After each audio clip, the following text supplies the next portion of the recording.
Hey guys, hope you're having a great day today. My name is Steve. Thank you so much for stopping by my channel. Today I'm going to be reacting to the history of Wales. I have no idea what to expect here, guys, because I know next to nothing about the history of Wales. But I love these summarized history videos. I've seen a few of these in the past, and they seem to do a really good job of basically teaching you the most important parts of the history of a place. So I think this will be very interesting, guys. So let's just go ahead and dive in and check out the history summarized of Wales. The history of the British Isles is an uneven affair, to put it mildly. We're familiar with how Scotland and Ireland drew the imperial short stick and enjoyed the pleasure of being sat upon by England, but perhaps the shortest stick of the bunch was drawn by Wales, who is often left out of the discussion entirely. And while I'm shocked that anybody could gloss over the country that is a freaking dragon flag, Wales has been tragically sidelined from the historical narrative of the Isles, and I will not stand for it. Wales has impressively and improbably maintained a distinct Celtic culture since the very start, and it is far too cool for historians to be doing them dirty like that. So, to see how Wales did the hard carry for Great Britain's culture for 2,000 straight years, let's do some history. A proper understanding of this whole Wales business requires us to go way back in British history. No, too far. Yeah, there we go. See, Celtic culture in Britain is the foundation of what will eventually become Wales, but these guys aren't the easiest to get a handle on. The Celtic, or Gallic people stretched out from Central Europe towards Gaul, Iberia, and the British Isles, but also went southeast towards the Black Sea, and one problem for us loser historians is that it's unclear how, and even kinda if, they settled in Britain. There are competing theories for who, when, where, and why, ranging from the standard migration models to the possibility that very few Celts actually settled in Britain. Logic being that overseas trade was key to the Bronze Age economy, and Britain's tin deposits made them a big export hub. Since tin is half the chemical structure for bronze, that meant people from all over Europe and the Mediterranean came to the Atlantic coasts to get their bronze on, and this includes our Celt boys. So it wasn't mass migration that brought Celtic people to Britain, but rather local Britons who buddied up with Celtic traders by speaking their language and copying their swirly Latin art. So according to this meme model, the local Britons thought Celtic culture was LOL so relatable XD that they adopted it all up and down the Isles. Whether or not this model is fully accurate, it would account for some weird archaeological and linguistic discrepancies in the traditional migration theory, and it also foreshadows the prestige placed on bards and literary prowess by— Hold on one second. One notable quirk with the standard migration model is the divergence between the Brittonic and Irish branches of the Gaelic language family. Irish Gaelic appears to be older than Brittonic, which wouldn't make sense if Celts migrated through Britain first.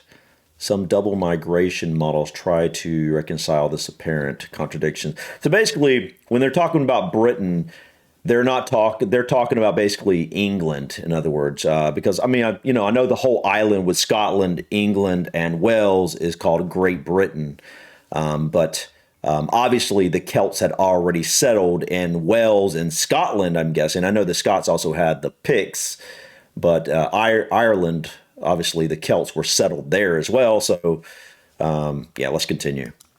Later Celtic cultures, because it's equal parts cool as all hell and existentially horrifying that a culture can, basically by itself, take hold of an entire population by willing itself into existence. This would be our first indication that Wales has big eldritch energy. Other civilizations, however, would not follow this lead because the Romans found that culture was best delivered by spearpoint. While on their way to fill out their pan-imperial punch card and get their 10th new province free, Roman emperors in the mid-1st century campaigned into Britain. Most Roman settlements were in the south and east, where all the easy agriculture was, and although goods, coins, and Roman legions did make their way west, the cultural and linguistic impact on so-called Britannia Secunda was only slight. Perhaps the most transformative thing the Romans did in Wales was leave, because the post-Roman migrations from Central Europe into Britain totally upended the island's demographics. Frustratingly, it's nigh impossible to show this kind of thing clearly on a map, which is why turbulent centuries in history with slim documentation make blue a sad boy, but here's the gist. We know the Angles, Saxons, and Jutes from northern Europe arrived and displaced many of the Romano-Britons, but over in the west there was also an influx of Irish Celts coming in to settle. This age of migrations was much more overtly migratory than the Celtic arrival in Britain in the millennium before, though, again, the native Britons didn't really leave. After a few decades of raiding gave way to much more peaceable settlement, most Britons were happy to start speaking Germanic and make friends with their new Saxon neighbors than to up and book it for the hills. I want to read that.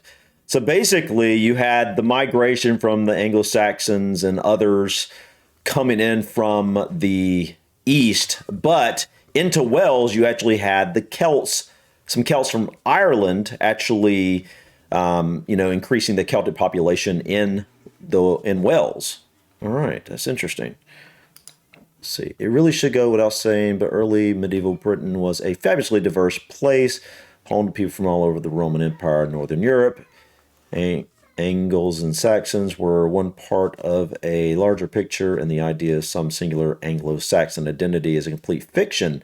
That term is used. Okay, that's new to me. I thought Anglo-Saxon was one group of people. So they're two separate people. All right, that's something I'm going to have to look up as well. And make friends with their new Saxon neighbors, then to up and book it for the hills. Still, the end result was the confinement of native Celtic culture to the far west in Wales and Cornwall. And that split explains why it's called Wales. It comes from the Germanic word wala, meaning foreigner, while the Welsh call it cumdy, from the Celtic word for countryman. It's also in this migratory shuffle that the legend of the Romano-British King Hold on. I recognized that word. Where's Welsh that? Call it cumdy, from the Celtic... Cumdy? Is that cumdy? Hold on, is that how you said it? Because I've seen this word before, I had no idea what it meant. And I've seen it associated with Wales, and so it actually means countryman? Is that what he said? Wala, meaning foreigner, while the Welsh call it cumdy, from the Celtic word for countryman. It's also in this migratory shuffle that the legend of the Romano-British King Arthur first pops up, though it'll be a couple centuries before he's labeled as Arthur, or a king. Honestly, the whole early medieval period in Wales has this pseudo-mythic Age of Heroes vibe to it. Good documentation is blah, what else is new, but the oral traditions that will later become the core of Welsh epic literature get their start in this era. So, as far as we can tell, what was going on in medieval Wales? Well, isolation from Germanic majority England was good for preserving a unified Celtic culture, but the politics were much more wibbly. Various dragons are a big deal in Wales. Obviously, you can tell that. The red dragon, Dereg Gotch, I know I'm butchering that, represents the Welsh Celtic people, while the white dragon represents Saxon. Oh! Okay, so that's the separation of the two colored dragons. The Welsh Celtic people are the red dragon, while the white dragon represents the Saxon people. All right. Local princes vied for hegemony over the many disparate realms, but succession always proved their undoing, as sons would squabble and big kingdoms would shrink back to where they started. The princes of Gwynedd and Powys were the most successful of the bunch, and as a result, King Offa of Mercia built a dike across his border in the late 700s to try and keep Powys out. But that worked about as well as any frontier walls have worked throughout history, which is to say... The Kaiju and enormous Category 4 broke through the coastal wall in less than an hour. Barely. So despite the best attempts of Saxon kings and the Irish Sea, Wales wasn't entirely cut off from the rest of the world, as they had gotten on board with Christianity thanks to the missionary Saint David back in the 6th century. They might not have been the most consistent of pen pals with the Pope in Rome, but they were mostly on the same page. Wales' early medieval history of relative chill was aided by England's near-constant Viking tire fire, which pushed Conquer Wales way down the to-do list. But that changed when our old pals the Normans kite-shielded their way to conquering England, because suddenly this new Norman England had a much stronger army, and they proceeded to point it right at Wales. Norman lords pushed into Wales along the northern and southern coasts and made some, but not a lot of progress. Since Wales was made of small principalities, the Normans could play the Welsh off each other, but then all of their gains were only incremental. Not so easy as winning Hastings and calling it a day. While casual war was the standard for the next 200 years along the borderland marches, elements of Anglo-Norman and Welsh culture made their way across. The princes of Gwynedd, Powys, and Deheubarth picked up some Norman political structures, and England learned about Welsh longbows the hard way. Although Wales didn't form into a unified nation, they did get close a couple times. Llewellyn Var fought off his family members to become Prince of Gwynedd and proceeded to bap all of his enemies out of the way so that he could assert his hegemony over Wales. He also tried to streamline the rules for royal succession so that every interregnum didn't immediately explode into a civil war. He then pushed eastward into the March and defeated King John of England so handily that his barons made him sign the Magna Carta to stop being such a royal knob.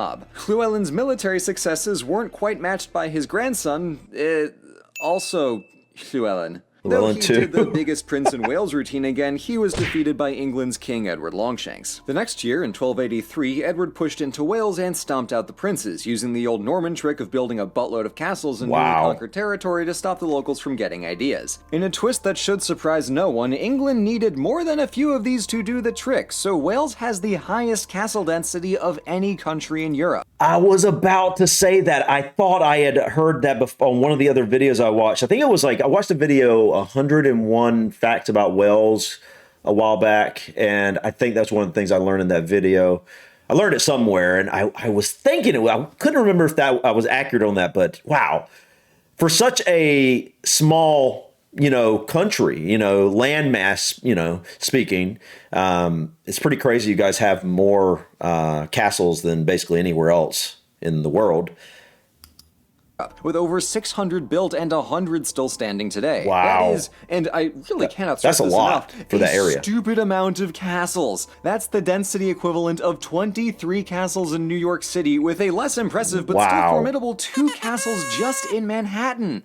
Good lord! In any case, the post-conquest period was a weird century for Wales. Suddenly they were subordinate to England, but soon they got tied up in the 100 Years' War, and then everybody had plague to contend with. So while it was a real wacky time, it was also surprisingly indicative of the history still to come, as England goes about its business while holding a pillow over Wales' face, gently shushing them and hoping nobody notices. Forgive me for speedrunning through the next several centuries, but I've already done the England plotline once, and that was painful enough. A century after a thwarted independence uprising in 1400, Wales had the good fortune to pull a reverso and put a Welshman on the English throne. The man in question was one Henry VII, notable ender of the War of the Roses, and he set up Wales for greater integration with England and way more rights than they had before. This all became official via the Laws in Wales Acts passed by Henry VIII in the mid-1500s. He drew up county borders, standardized laws, gave Welshmen equal status as Englishmen, and gave Wales representation in Parliament. And as an added bonus of Henry's hop over to Protestantism, the Church translated the Bible into Welsh. This protection of the Welsh language coincided with a new interest in medieval culture and ancient literature, and language became a defining feature of the Welsh identity. While all of this was going on, the political story of Wales got folded into the larger English narrative, what with the Spanish Armada-ing, the union of the crowns of England and Scotland-ing, and the creation of a globe-spanning empire. Despite playing second fiddle, maybe closer to fourth, in the history of the British Empire, Welsh literature was rising in prominence during the Romantic movement, thanks in part to some shiny new editions of classic works. Specifically, Lady Charlotte Guest compiled and published the 4 branches of the Mabinogi, and doubly translated too, so Welsh and English readers could both enjoy the medieval folklore. In contrast to Scots Gaelic going kaput and Irish Gaelic, Barth picked up some... I went too far back. Hold on, where was it? Right there. Original Scottish Gaelic was replaced by the English adjacent Scots in the latter medieval period. Scots is Germanic. And Irish Gaelic suffering a steep decline in the 1800s that they're only recently bouncing back from, Welsh literature and poetry came in clutch for the long-term endurance of the language. But while the Romantic era was in full swing, so too was the Industrial Revolution. So all these fancy new machines and choo-choo trains needed coal if they wanted to do anything, and Wales happens to have a crap ton of the stuff. I started to say that's something else. I thought I'd heard somewhere that like you guys had a lot of mining in Wales. British coal deposits during the Industrial Revolution. So it's down in the south part of the country.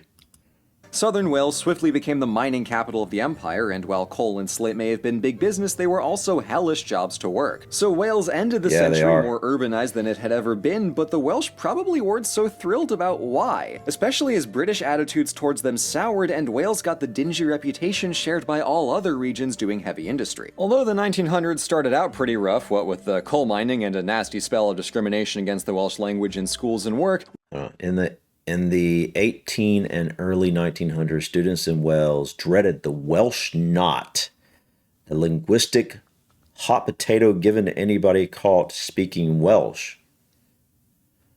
At the end of the day, whomever was unlucky enough to hold it was subject to corporal punishment. What?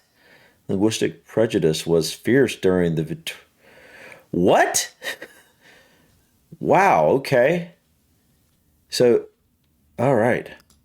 Wales turned a corner after the Second World War. Industry diversified, and politicians campaigned for more regional autonomy Requires a and protections time-honored for the tradition. language. The Welsh Language Act It keeps on going so fast, I can't read that. Okay. Welsh choirs. I've heard that too. I've heard you guys have a lot of, you have a lot of really great singers in Wales. Welsh choirs are a time-honored treasure with roots in Protestant church choirs and hard experience in the coal mines. They're a beloved aspect of Welsh culture.